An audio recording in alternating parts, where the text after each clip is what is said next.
Taken. Has everyone seen the movie Taken? Very quickly for the uninitiated, right? Taken. The premise is Liam Neeson is this James Bond type figure, works for the CIA.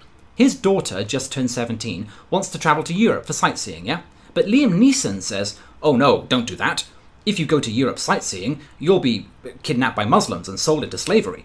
To which she's like, put a cork in it, Dad, you silly old twat. Europe's all cheese and wine and Schubert. So she goes anyway, and within 5 minutes is kidnapped by Muslims and sold into slavery, which means that Sir Liam has to utilise his very particular set of skills that he has acquired over a very long career, to fly to France and kill everyone, which he does with great efficiency and creativity, but that in a breath is the movie.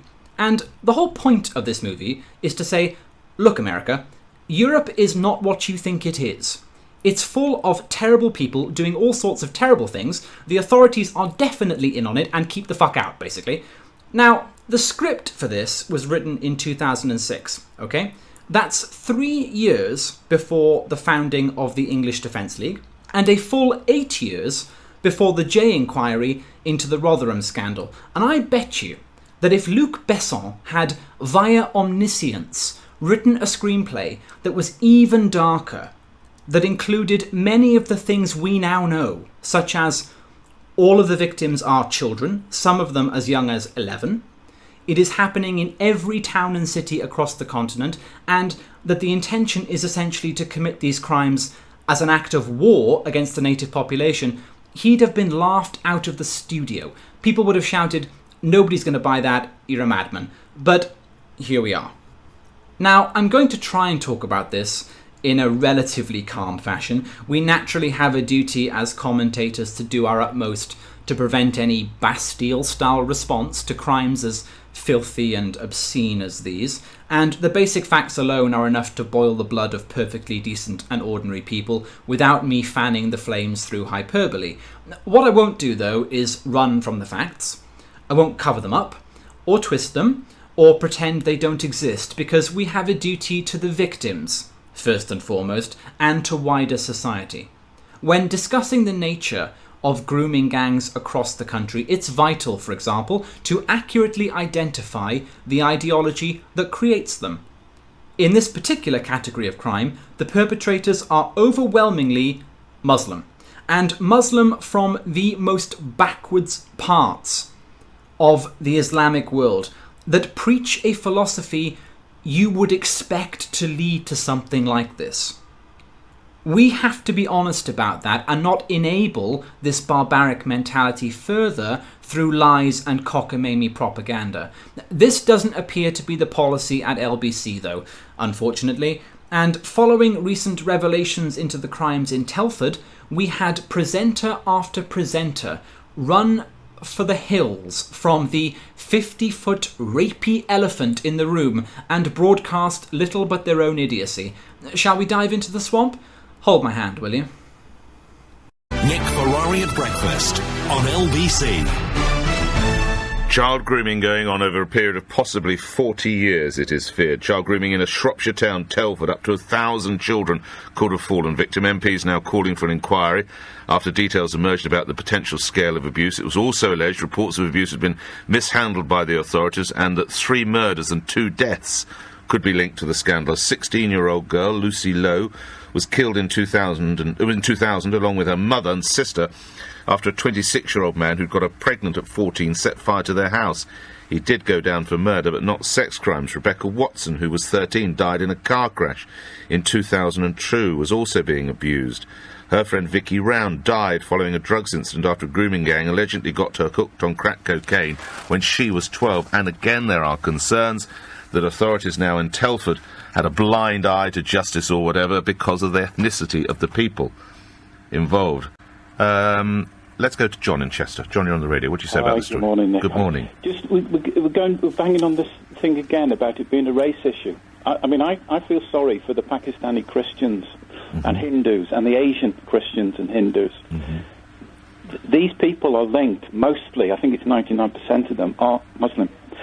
And the men, I don't know if it's quite as high as that, but obviously the massive majority, yeah. It's the vast majority. Yeah, huge, yeah. But they're not real causing Muslims. it. But they're not real Causing Muslims. it. They're not real Muslims. Oh, I guess that's problem solved then, everybody. I thought we had an issue. But it turns out that Sheikh Ferrari has concluded they're not real Muslims. That's a relief. Good night. But they're not real Causing Muslims. it. Why aren't they? Because they rape? Because they rape children? Nick, was the Prophet Muhammad a real Muslim? Because I hate to break it to you, but he consummated his marriage to Aisha when she was 9. The founder of Islam was a pedophile and a rapist. Do you think that might have an effect on the way some Muslims view the issue, or...? But they're not real Causing Muslims. it. Why aren't they? Because they specifically target non-Muslims and treat them as dirt? Keep them as chattel? Nick, the head of the Islamic State, al-Baghdadi, is he a real Muslim? Because his regime sanctions the sexual slavery of non-Muslims and he has a PhD in Islamic Studies from Baghdad University. Remind us, which school do you teach at again? Again, I didn't study theology, I'm not a theologian. Are you taking a piss? Uh-huh. So, let me get this straight. Islamic organizations around the world keep children as sex slaves. The founder of Islam kept children as sex slaves, but these people in Telford, who kept children as sex slaves, they're not real Muslims. Oh, wait a minute, I got it. He must be basing his argument on the scriptures. It's okay, guys. He's about to list the parts of the Quran that prohibit the keeping of children as sex slaves. Yeah, that must be it. Go on, Nick. Sorry, mate. They're not real. No. Have you read the Quran? Not every page of it, no. I mean, I've got a legal mind. I've read the Quran. My interpretation of it is roughly in a line with what the extremists But John, I will move on because this is said so much. If we followed the Bible to the letter, we'd be stoning people who have adultery, wouldn't we? Yeah, so we don't follow the Bible to the letter. I mean, I don't understand this line of logic. Either everybody takes everything in their holy book literally all of the time, or nobody takes anything in their holy book literally any of the time. In New Testament Leviticus... Yeah, well, never mind. No, this conversation, someone could could call up and say, you haven't read the Bible, have you? No, I haven't read all of the Bible. Well, you know they stone people who stone adulterers. It's the same. It's not the same. Christ, Richard, Sam, somebody, explain this to him. Again, this is one difference with Christianity. These are important differences. One difference is you have this notion that Jesus, his grace supersedes all of that Old Testament law. So that you can have, as a devout Christian who thinks that it's all perfect, you can find a rationale to ignore the Old Testament barbarism because Jesus has delivered his doctrine of grace, right? And then you get the Sermon on the Mount, and you take Jesus and half his moods, and you get very benign, very pacifistic attitudes. Now, Jesus, when he comes back on the Day of Judgment, is going to be wielding a sword and throwing sinners into a lake of fire, and all of that's weird. But in the meantime, you can find, as a Bible-thumping ignoramus who's against science and who's against evolution, who thinks evolution is a hoax, etc., you can still find a basis to just wait around for the rapture, and you do not find a basis for holy war and a desire for martyrdom and all the stuff we're seeing in the Muslim world. John, it's not the solution is not to say, they're only following the Quran. They are not. They are not, because the people who do follow the Quran just use it as a guide. They do not use it as an excuse to rape and murder 12-year-olds. I know they use it as a guide. A guide to what, exactly? Oh yeah, you haven't fucking read it, so you don't fucking know, so fucking zip it, you cunt. Could you be any more naive than this? He sees religion as this totally benign, irrelevant detail, like a hobby or something. Yeah, you know, some people like Islam, some like Christianity. I prefer racquetball myself, but it's all the same, man. Nick, your position is laughable. Religions are different. Religious communities are different in terms of the fervency of their belief, and specific ideas have specific consequences. Pick up any book by a new atheist and unfuck yourself, please, because there comes a point, and I think that with the mass rape of our own children, we've reached that now. When your ignorance stops being funny, you are part of the problem. Seriously. And yet, it gets worse. Now, my stomach isn't really big enough to contain all of the vomit necessary for responding in full to James O'Brien on topics of importance. The man is a joke. He is a pig-headed narcissist.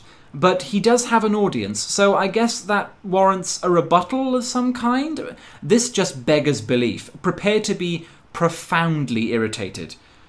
Let's begin with a few home truths. This, of all subjects in the current climate in Britain, is almost impossible to discuss without offending pretty much everybody. If I don't make reference, for example, to the fact that these men are almost always of Pakistani extraction and therefore, on paper at least, Muslims, then the not just sort of mad far-right knuckle-draggers, but also some perfectly decent people. The far right gets a mention immediately. Immediate. First 10 seconds. Fuck the far right, just slip that in there. I mean, we can't possibly have a conversation about Muslim violence without discussing them. We have to talk about the far right. And let's insult the far right. He hasn't insulted the rapists yet. But yeah, fuck those knuckle draggers. EDL, boo. Pegida, boo. Never mind that they got the whole thing right. The whole thing right. Tommy Robinson was protesting Muslim rape gangs back in 2009, before anybody even knew it was a thing. You should be thanking him, you sanctimonious prick. Clearly there's a problem. Clearly the English Defence League is a phenomenon that swept this country. And with the issues I'm talking about, Jeremy, if I ask you, do you know anyone that's hooked on heroin sold to them by Muslim gangs? You probably don't. I do. Do you know any beautiful girls that you went to school with that are now wearing a burqa that don't see their family? Probably don't. I do. Do you know anyone who's been murdered by a Muslim gang? You probably don't. I do. Do you know any 15-year-old girls that you know that you've grown up with that have been raped or pimped? You don't. So I don't expect you to understand the issues. These are all personal issues of yours. Personal issues in towns and cities like mine that are happening, and they're not happening with the Sikh community. They're not happening with the Jewish community. And indeed, they're not happening with most Muslims. No, they're happening within the Islamic community. This is what I'm saying, that it's an Islamic problem. And when I'm just a simple person, so I'm just a normal person, but when I'm looking at, I have to look for where this hatred is coming from. Not just sort of mad far-right knuckle-draggers, but also some perfectly decent people who worry enormously about elements of these reports that talk about the reports not being properly pursued and the investigations not being properly undertaken for fear of a perception of racism. So if you try to report these stories without reference to race or culture, people, I think, understandably kick off on a grand scale. Problem is, if I say Asian grooming gang, I get loads of complaints from Asians who aren't Muslims. If I say Muslim grooming gang, I get loads of complaints from Muslims who aren't members of grooming gangs. I mean, how often do we reference the religion of an offender when reporting crimes? When it's relevant to the crime, when it can inform you as to a possible motive behind the crime, when the victims of the crime reference it. As a teenager, I was taken to various houses and flats above takeaways in the north of England to be beaten, tortured and raped over 100 times. I was called a white slag and white cunt as they beat me. They made it clear that because I was a non-Muslim and not a virgin, and because I didn't dress modestly, that they believed I deserved to be punished. When the perpetrators of the crime reference it, white girls and non-Muslim girls are bad because you dress like slags. You show the curves of your bodies. Showing the gap between your thighs means you're asking for it, and therefore you're immoral. White girls sleep with hundreds of men. You are the other girls. You are worthless, and you deserve to be gang raped. And when Muslim community leaders reference it as an explanation. The view of some Islamic preachers towards white women can be appalling. They encourage their followers to believe that these women are habitually promiscuous, decadent and sleazy, sins which are made all the worse by the fact that they are kafirs and non-believers. Their dress code, from miniskirts to sleeveless tops, is deemed to reflect their impure and immoral outlook. According to this mentality, these white women deserve to be punished for their behaviour by being exploited and degraded. But of course, there is a fat constituency in this country. Nick had one or two on with him earlier who use stories like this as a really desperate and profoundly ugly attempt to sort of argue that the contents of the Quran somehow create rapists and paedophiles, as if there's a book in the world that you could read that would turn you into someone that was capable or prepared to coerce a 14-year-old girl into sex and... Sorry, let me stop you there. So, just to be clear, the concept of people getting ideas from books is new to you, is it? You find that ridiculous? Well, by the way, it should go without saying that in most cases it's not just the Quran, it's also the Hadith, it's the example set by the Prophet, it's the history of Islam, and it's the religious leaders in the mosques hammering home medieval messages again and again, week after week.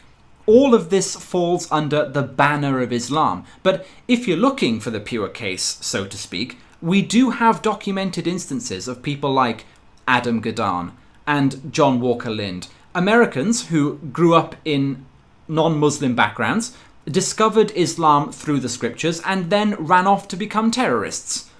And if books can get people to massacre civilians, what can't they get people to do? You have that constituency. You have to be conscious of their existence because they're foul, but they're not as foul as the men that undertake this sort of behaviour. Did you get that, everybody? Sam, Ayan, Douglas, Majid, Christopher, Richard, Lawrence, Tariq, Daniel, Bill, Urshad, Dave, Gad, Raheel, Stephen, Salman. You're all foul. Why? Because you acknowledge that religions are composed of ideas and those ideas have consequences. Just thought you should know. Don't worry though, you're not as bad as rapists and murderers. You can be described in the same sentence, using the same adjective, but James does acknowledge that you aren't quite as awful. Congratulations!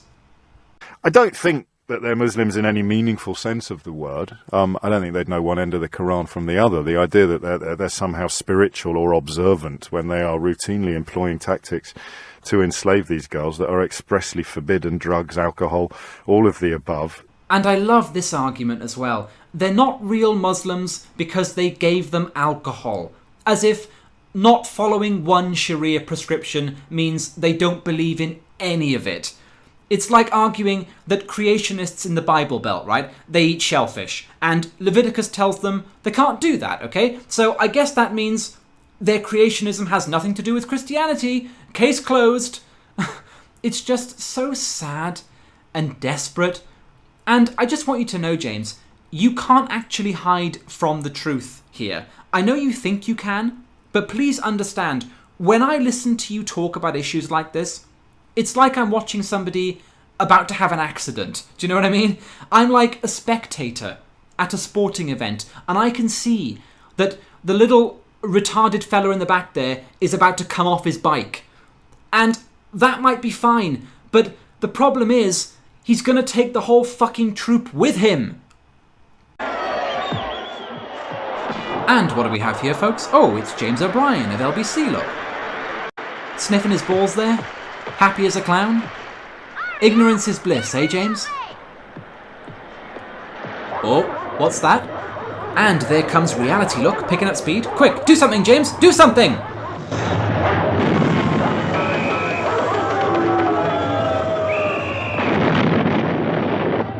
And Western civilization is fucked. Nice work, James. You regressive shit stain. It is, however, the only label we've got at the moment. You start talking about regions of Pakistan, you start talking about Mirpur, Bangladesh, areas where poverty and misogyny are so deeply entrenched that it's going to be a generation or three before anyone can move out of it. You can do that, but it overcomplicates the issue. I apologise to the massive majority of Muslims who have no more to do with this sort of behaviour than I do, but predominantly Muslim is the phrase I always go with on these occasions, even though the knuckle-dragging members of the far right, who I referenced a moment ago, somehow managed to miss that on an almost industrial scale. Yes, thank you. You hate the far right, we all understand. But that does beg the question. Why do you always go with it? Why do you describe them as Muslims? I mean, you don't think that Islam has anything to do with the crime?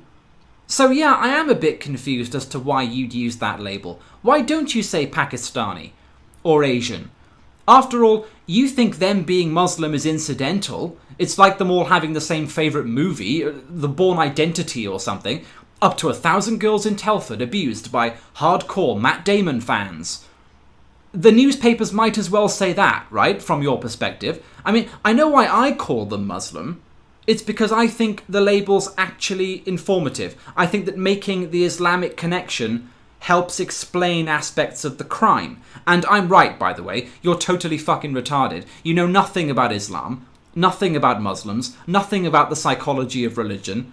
And if locking people up for being offensive is in vogue nowadays, the last 10 minutes of pig shit coming out of your face warrants the guillotine, probably. First off, the Quran speaks of those whom your right hand possesses. That's the sword hand, and it refers to women that you've captured. So sex slaves are referred to in the Quran itself.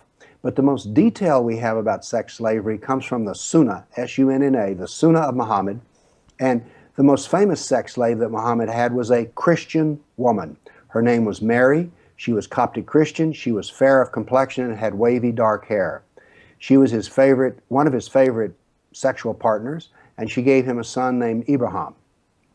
So remember now, the words and actions of Muhammad, over 91 verses in the Quran say, every Muslim is to imitate Muhammad's actions and words. So if Muhammad had sex slaves, all of his companions had sex slaves. As a matter of fact, he gave sex slaves away to his jihadi lieutenants as rewards for them.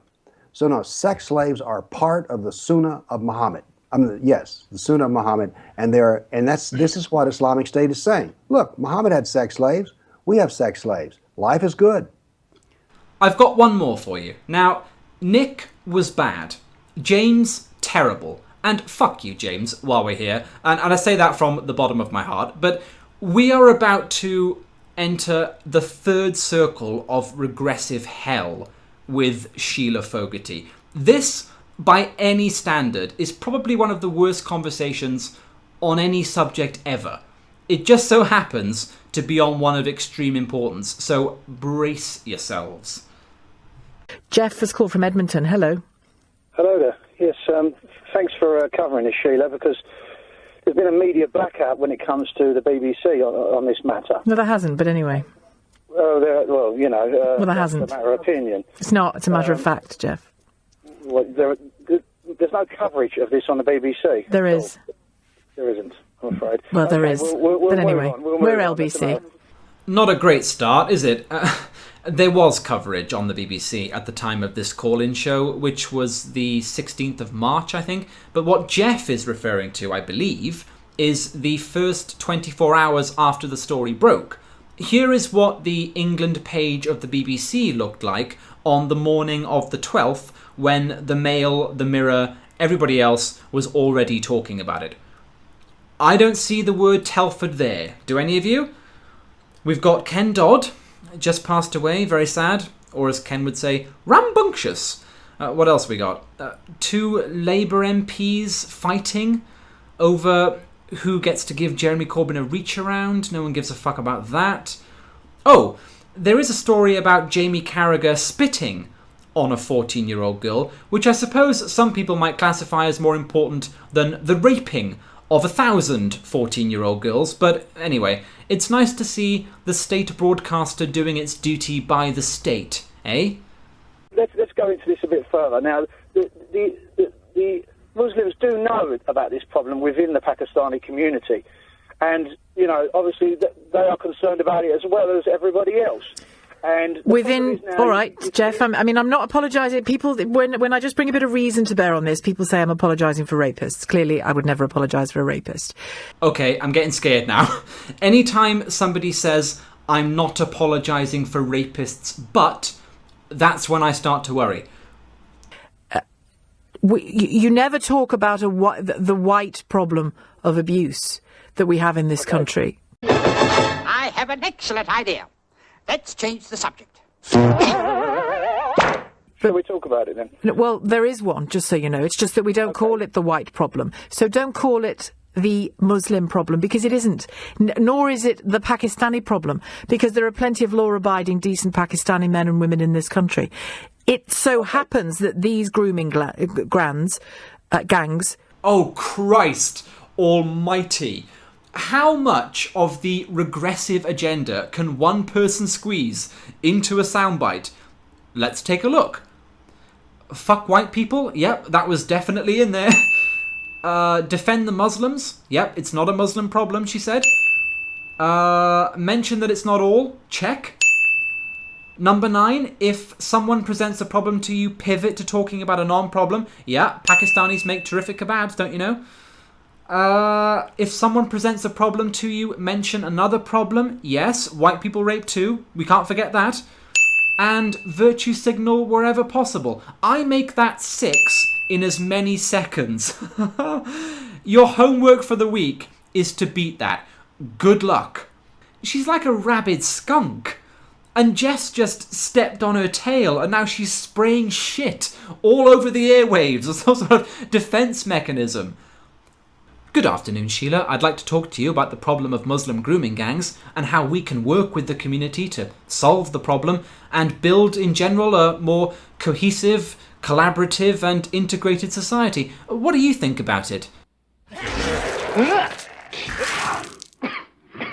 Oh, thanks very much. It so happens that these grooming gangs are mainly Asian, and that can't be ignored. But still, most abuse of children in this country takes place in the home or the friendship group of the family, and most of it is done by white men. So if you want to bring it down to race, we'll do it. But if we could just focus on how we protect children, I think it would be much more of a comfortable ride.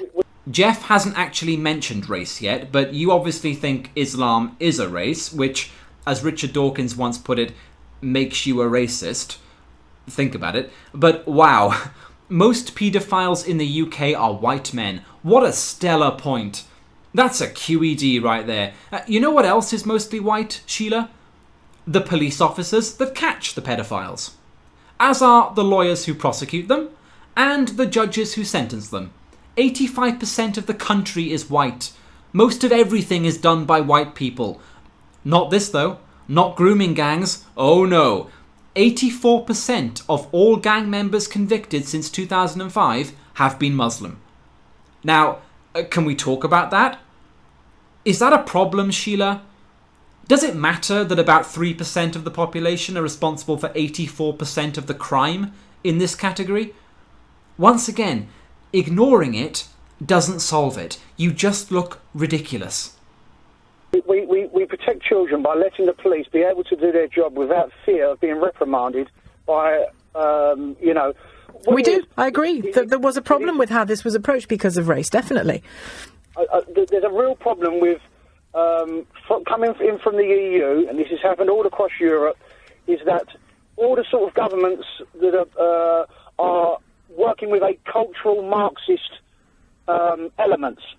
And what this does is, not only does it divide everybody up into little groups where, like you say, you can't just blame everyone for but we are unable to attain what's going on. I mean, let me just tell you a statistic. In Sweden, do you know that now that 1 in 4 women in Sweden will be raped in their lifetime? I don't know that. Daniel Greenfield. Daniel Greenfield has been quoted. Why don't you know that? You're a journalist. You're supposed to care about these issues, at least you pretend to. And I think Jeff is quite right to bring up Sweden and the rest of Europe. We aren't the only ones suffering with this. Third world Islamic attitudes to women are making all of our countries more savage and dangerous.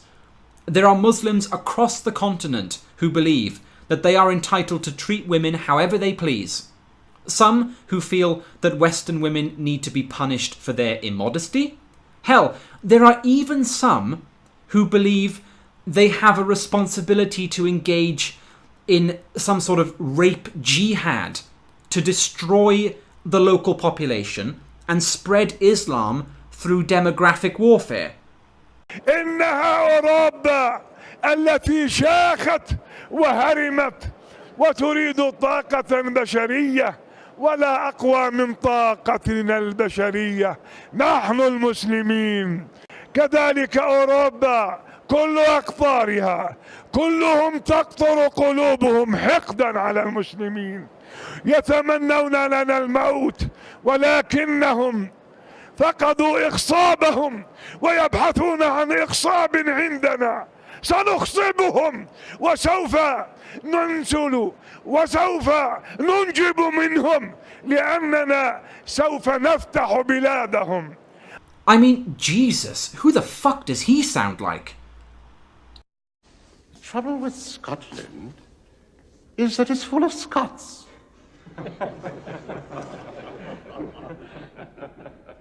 Grant them prima nocte.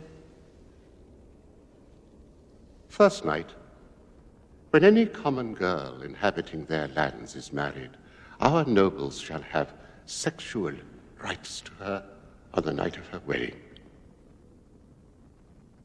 If we can't get them out, we'll breed them out. Despite being a fiction in the context of 12th century England, this is how a small minority of Muslims view their role in our societies. Is it? Afraid so. This is the difference. You've always had paedophiles in this country, and they operate usually on their own. But now you're finding this is the difference between these other grooming gangs, these Pakistani grooming gangs. They don't operate usually on their own. There's no evidence for that either. There's all kinds of evidence of paedophile rings in lots of countries, in Europe and everywhere else in the world, Jeff. You are trying to suggest that people with darker skin are more likely to be rapists, and there is no evidence for that whatsoever. And I think we protect our children best if we, A, have the facts and then give them the facts. Passing on our own prejudice won't protect anybody. Well, there we have it, gang. Facts are racist. What an abortion of thought and communication. She does a segment designed to focus on the issues in Telford, the facts around which are not controversial. This town is part of a nationwide scandal following the activities of grooming gangs where 84% of the participants are Muslim, 100% of the victims are non-Muslim, and she uses her platform to hurl smoke bombs across the airwaves to distract you, to change the subject, to attempt to remove the problem with words. And all three of them today have been guilty of this to some extent, and what I found interesting was that they actually hail from different areas of the political spectrum. Look, we have a conservative, a socialist, and a whatever the hell that is. I think she's meant to be centre-left or something. She worked at the BBC for quite some time, so that would make sense. All three of them white, British, middle-aged, powerful, and clueless. Is anybody in any doubt about the need for a complete uprooting of the establishment at this point? This is why the alt media is flourishing. This is why alternative politics is flourishing. And it's why it will continue to do so for as long as these people keep their heads in the sand. So with your background, Majid, what do you think is the cause of this then? Can I reverse the question to you? Yeah, I think there is a cultural, religious, patriarchal attitude within these communities that has been kept under the lid for so long because people have been scared to talk about integration, and this is what the 2016 Casey Review looked into, and the failure of this country to integrate people that have come from British South Asian backgrounds who are Muslim, and of course after that Somalis who then came, Afghans, and that's what's caused it here. You've got those attitudes that are related to religious and cultural and patriarchal approaches that are traditional within those communities. Of course, Islamism as an ideology reinforces it, but even those who are not Islamist, many of these cases, these people weren't religious, but there is a cultural approach even within traditional fundamentalist Islam, devoid of its political cousin, the Islamist ideology, that simply, just in simple language, on a religious level, that needs to be challenged. You know, at the end of the day, you've got that with all traditional religions, that women are seen as a certain second-tier gender, but of course the rest of the world is catching up to this stuff, what with, women's empowerment causes as well as gay marriage equality. Within Muslim communities, as we know, there's still a long way to go when it comes to these sorts of conversations.